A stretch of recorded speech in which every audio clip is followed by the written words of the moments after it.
What people mustn't do is drift. And that's what happens when you don't make decisions. And Absolutely. so even choosing to drift is okay, provided it's a choice. As long as it's a decision. Yeah, yeah. Yeah, I agree. because I mean, many organizations avoid making decisions. well, by not making a decision, effectively, you've made the decision, haven't you? I'm Mike Harris, and I help businesses to successfully grow their profit and turnover. In the last year alone, I have helped over 20 companies at least double in size. And I work with a mixture of firms for small, medium, and large businesses, including startups and multinationals. Today, I'm going to give you some free advice on one of the most important decisions. No, the most important decision you'll make as you scale your business. Who do you surround yourself by? Who do you employ to drive your business forward? Are they leaders or are they managers?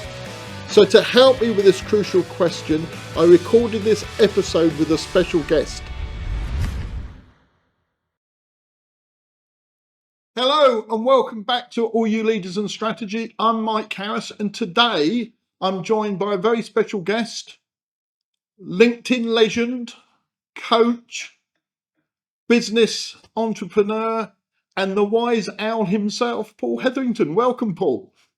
Morning, Mike. How are you? I'm very good. Down on the south coast on a sunny day. It's the place to be, mate. It's the place to be, the Sunshine Coast. Yeah, brilliant. So thank you for joining us today. It's been a while in setting this up. I think we spoke about this nearly a year ago as when we first mentioned it. So I'm really pleased to have you on the podcast. So thanks for joining us. So today's icebreaker that we picked is, what proverb or mantra do you live your life by and why? Well, I think when it comes to business, Mike, and this one is one that you might not necessarily agree with me on, but it's that you lead people, but you manage things. Yeah. And I really hate the word management with an absolute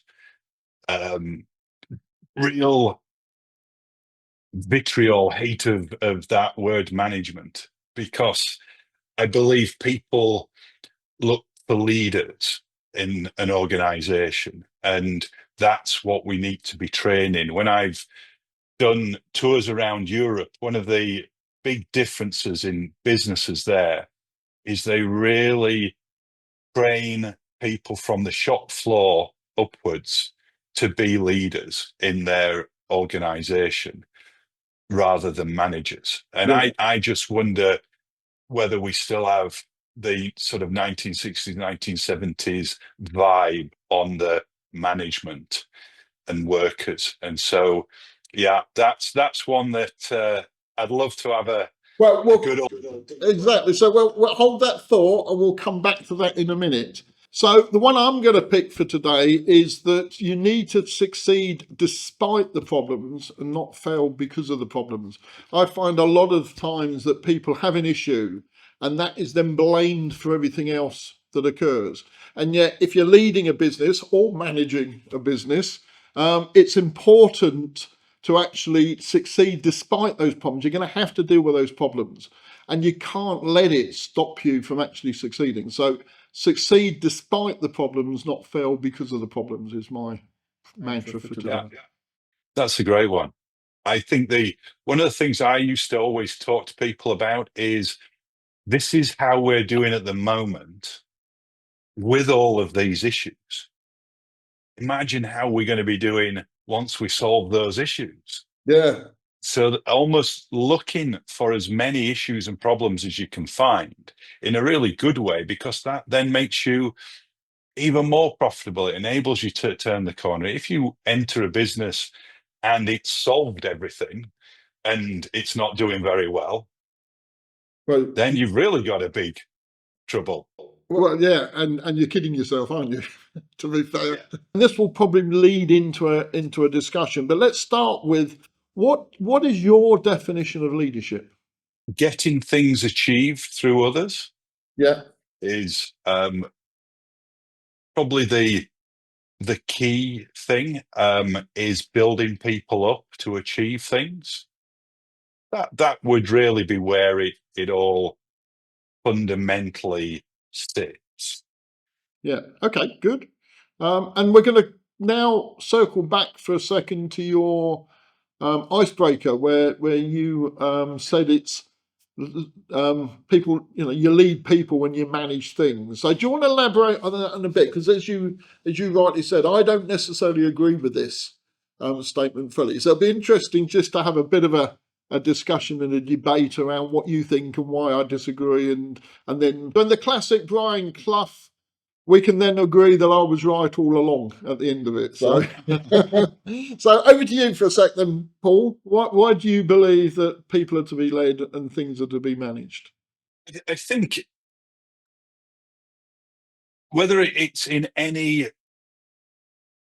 venture where you get teams together, whether it's on the pitch, whether it's on a court, wherever teams interact, you really get the best out of people when they're all going in one direction and they have a clear objective that is a meaningful purpose. And so I think that's another layer of leadership, and establishing that clear purpose and getting the whole team pulling together in a certain way. And that is very much leadership rather than management. Management strikes me as stopping people doing things, Right. whereas leadership is helping people do things. And what do you need to do this? How can I help you do this? Yeah. Rather than, you shouldn't be doing that, you shouldn't be doing that. What are you doing that for?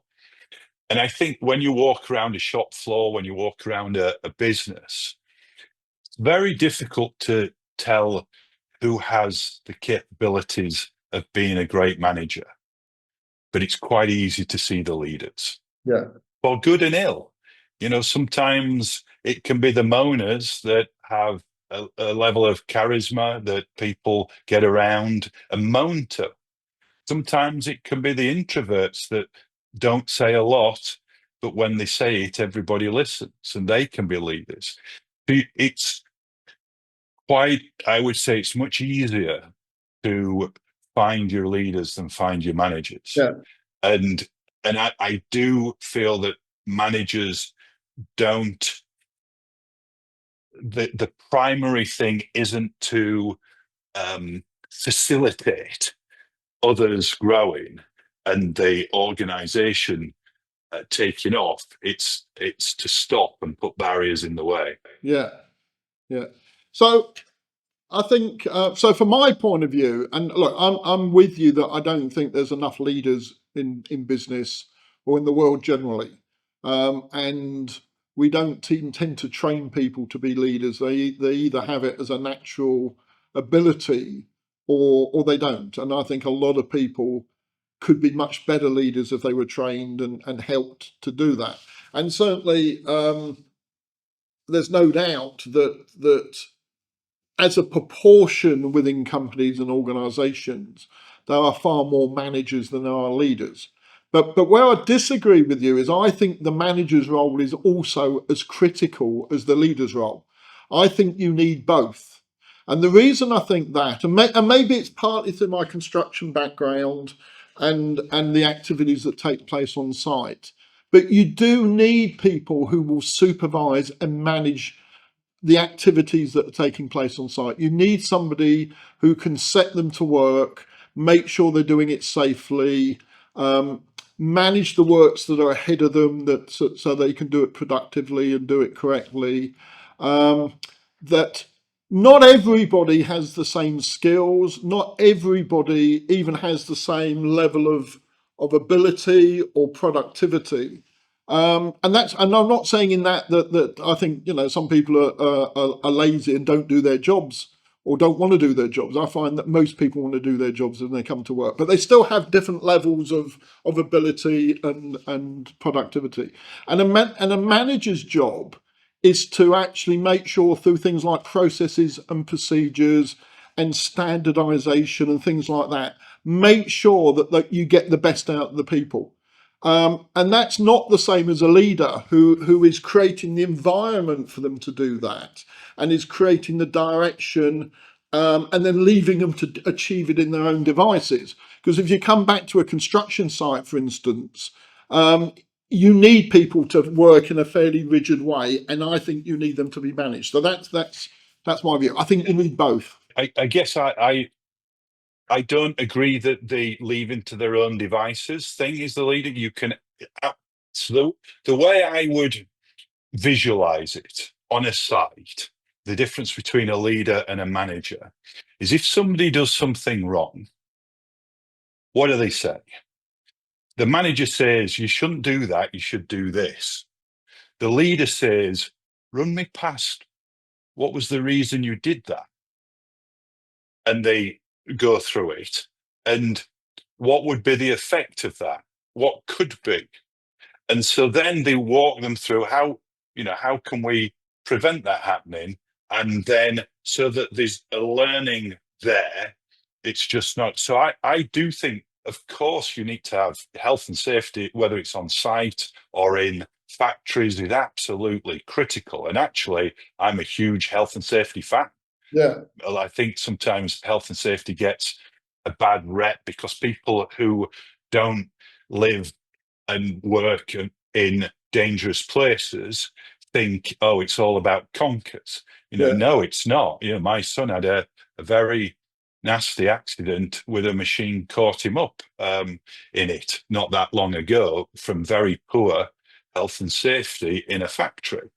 And that was the one thing that would keep me awake at night, was making sure that everything we could do was being done. And processes, absolutely, processes are critically important and people should follow the processes.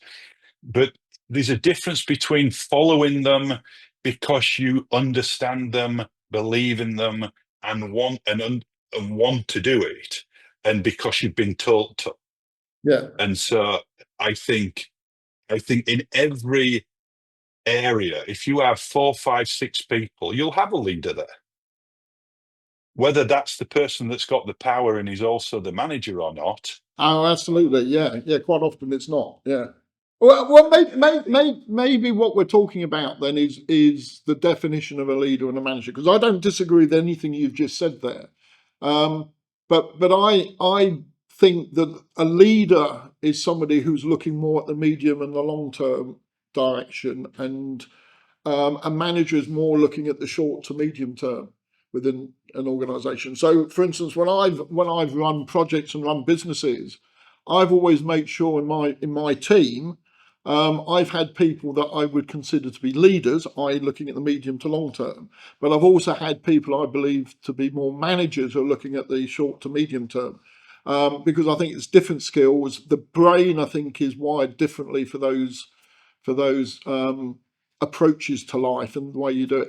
And therefore, I think you need to merge within a team. You need a successful team has a combination of the two.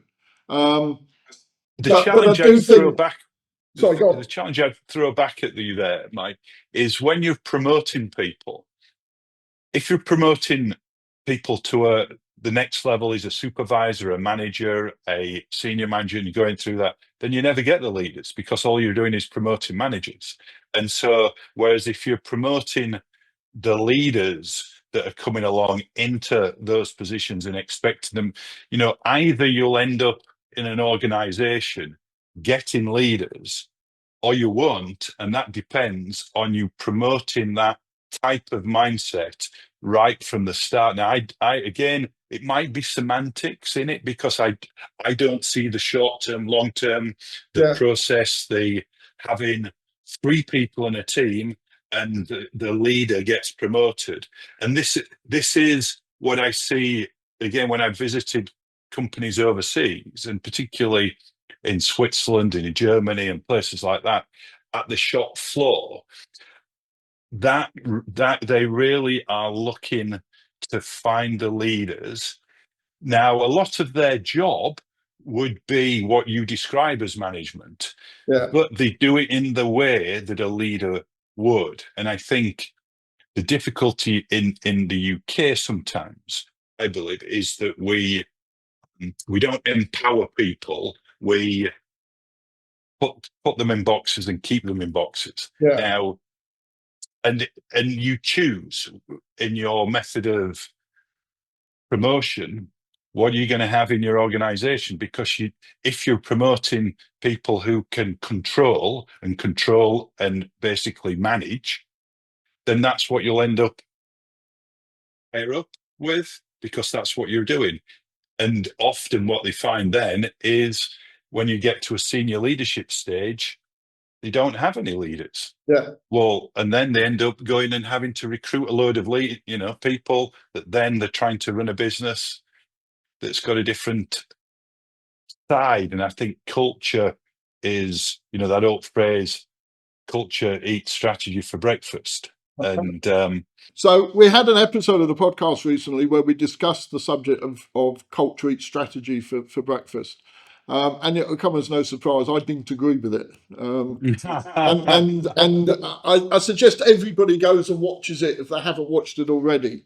But give you another one. But a quick spoiler on it is the reason I don't agree is because I think they're like that. I think you need both, because culture needs strong leadership, and strong leadership needs a good strategy. But to implement a strategy effectively, you need a good culture. So I don't think one eats the other. I think they're both as important. As I've phrased them, they're like eggs and bacon. You need both. To make it effective, you need a good strategy and you need a good culture, or great strategy and a great culture. And by pushing strategy to one side and just focusing on the culture, I think you're only looking at half of what you need to do to deliver.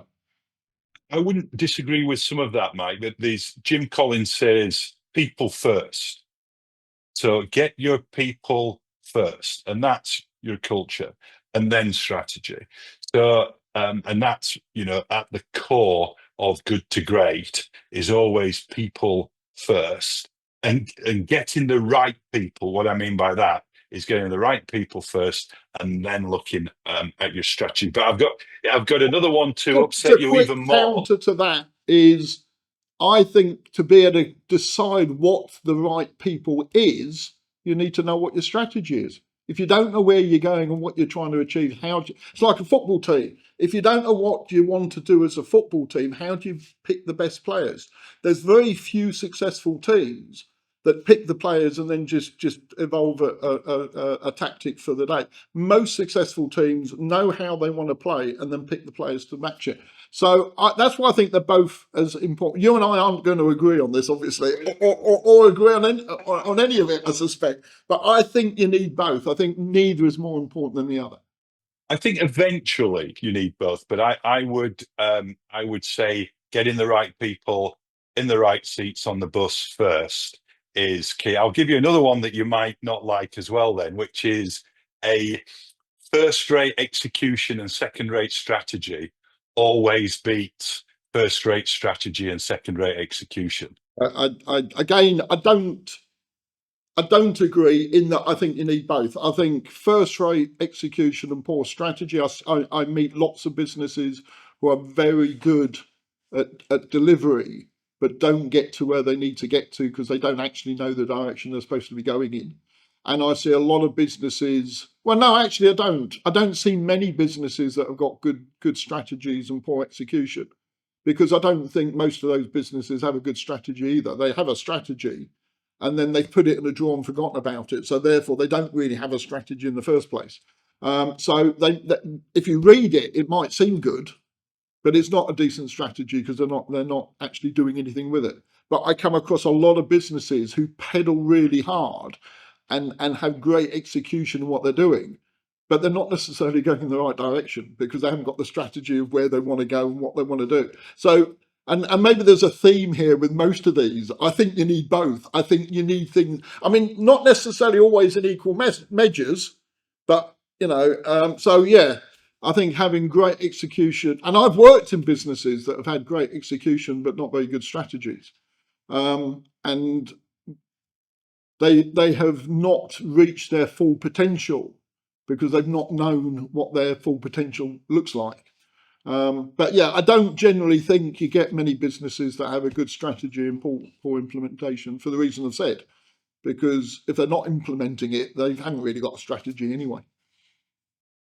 Yeah, I think I've come across a lot of companies that seem to have a really good idea where they're going, but they just forever never quite get there, and the milestones don't get quite hit, and things put them off on the way. They blow with different winds in different directions, and having that North Star and then executing on that. Yeah, I would say I've come across that a lot of Yeah, times. I mean, I think also, well, I would agree with you on it. Is um, the to most businesses I work with, the doing is where it really happens. You can spend a lot of time around the strategy, and I'd like to think that the companies I work with end up with a good strategy, good business plan, and the development of it. But if you don't have that action plan to run with it, then it's not going to work. And therefore, it's the follow up that's really important. You can have a good plan, but if you don't follow it, I think I'm convincing myself that you're probably right, actually. That you can have a good plan, but it's the follow through and making it happen that is the really important bit. So yeah, I don't know where that leaves us. I think I might have actually. I might have come around to what you're saying, actually. When I used to be the chief executive or managing director of businesses, I used to have a decision tool, which is that we've got three decisions to make here. One of three decisions. Either we will do this, we won't do this, or we will choose not to decide. Yeah, Now, somebody taught me this very, very early on in my sort of executive career, and it's an absolute beauty because nobody wants it in the minutes that they chose not to yeah, decide. yeah. But sometimes that is the appropriate decision to make. What people mustn't do is drift. And that's what happens when you don't make decisions. And Absolutely. so even choosing to drift is okay, provided it's a choice. As long as it's a decision. Yeah, yeah. Yeah, I agree. I because mean, so many organizations avoid making well, decisions. by not making a decision effectively, you've made the decision, haven't you? Yeah. But I mean, it's interesting because I had a boss, Terry, who actually lives not far from where you are, and he was great with lots of phrases, and I learned a lot from him. But one of the ones he said was, "There's no such thing as a good decision or a bad decision, because you never know how it would have gone if you'd made the other decision." So once you've made the decision, it's about making sure that you do the things to make it the right decision, and that you sort of move into it and you make it happen. And of course, he's not entirely right because there is such a thing as a bad decision. But the point he was trying to make was making no decision is the worst. So whether you're going to turn left or turn right, make that decision and then make it the right decision. And I found that very useful in times because you don't know. You think, well, I did that and it hasn't really worked out. Maybe I should have gone the other way. But you will never know what would have happened if you'd gone the other way because you I never made think that decision. Yeah, I think we're back to leadership because a Yeah. good leader takes Well done. accountability and takes accountability of bad decisions and gives their team the accountability of good decisions. And and I think that's another way to see right from the shop floor or from the site upwards as the leaders, because who's doing the blaming and who's doing the yeah, I should have done that better. That maybe I got my description wrong as to what we did here. Who's taking accountability and who isn't. And I think that's another really good indicator of a leader. Yeah. And I think in all of this, what I think you're saying, I'm going to paraphrase, and then you'll probably say I've got it wrong. But there's good. What you're talking about is what a good manager should be. So a good manager should have leadership skills. A good manager should approach things the same, through leadership. Because I think a lot of the things you describe about what you dislike about a manager, to me, that's a bad manager. Not that they're a manager. The emphasis is they're bad at management. And I think that when we look at people for training and development, you do need to train and develop people around leadership skills. And you're absolutely right. Some of the best leaders I've worked with have been introverts. They're not particularly charismatic, but they influence through all sorts of different ways. So there's different ways of achieving things. But I still think the role of a leader and the role of a manager is different. But a good manager will still recognise the importance of motivating the team, not blaming the team, giving them space to do the role that they're down to do. I still think Call them a leader, but because I think rather than a manager. Because I think people who are leaders. So I'd seen it in construction. I saw I think was a mistake in construction that a lot of project managers had their titles changed to project leader. And straight away, they thought their role was different. They thought their role was to look at the long term, create the culture, create the environment. But it left the void that nobody was actually managing the activities.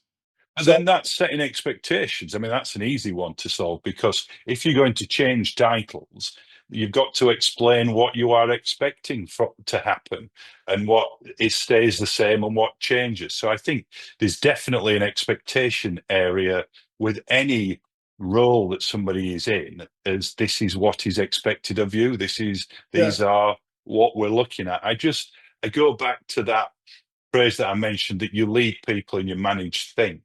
You move stuff about, you move things about, but you inspire people to do the right thing. I just would, for me, I think management is just such a toxic phrase a lot of the time that I would just myself do without of it, and have senior leadership teams, junior leadership teams. Supervisory is fine, but I would always be looking for the people that meet those leadership criteria to lead others. So I think we'll leave it there, because I know you've got a hard stop. You need to get somewhere. So we'll leave it there. I will ask everybody who's listening and watching. It'd be great to hear what your comments are. What's your thoughts on leadership versus management? Do you agree with Paul? Do you agree with me? Are we both talking rubbish? Do you think something else entirely? It'd be great to hear. And if you don't want to leave comments here, you can message me on LinkedIn, as most of you already do, or message Paul or both of us and tell us what you think. I'm sure Paul will use this for one of his LinkedIn pages, so he can get the people on his side up on believing what he believes. But I think if I was to summarise, I think that the qualities of a leader are absolutely essential within businesses. And whether you call them a leader or whether you call them a manager, maybe that is to some extent semantics. What's important is the leadership ability and skills and technique. I think and in that regard, I think I agree with you fully about the importance of leadership. I'd maybe still disagree slightly. I think you need both skills within a business. Well, it's been great seeing you, Paul. Thanks for joining us. That was really good. Hopefully you enjoyed it as well. And don't be a stranger. Come back and join us again on the podcast sometime soon. I'm sure we could pick a subject and have a bit of a debate around that as well. That'd be brilliant. So thank you. That'd be brilliant. Okay. Thanks, Mike. Thank you, everybody, for watching. Hope you've liked it today and you've got a lot out of it. And I'll see you all soon on the Leaders and Strategy podcast, when we'll be talking about strategy, leadership, and all things business. I'll see you then. Thanks.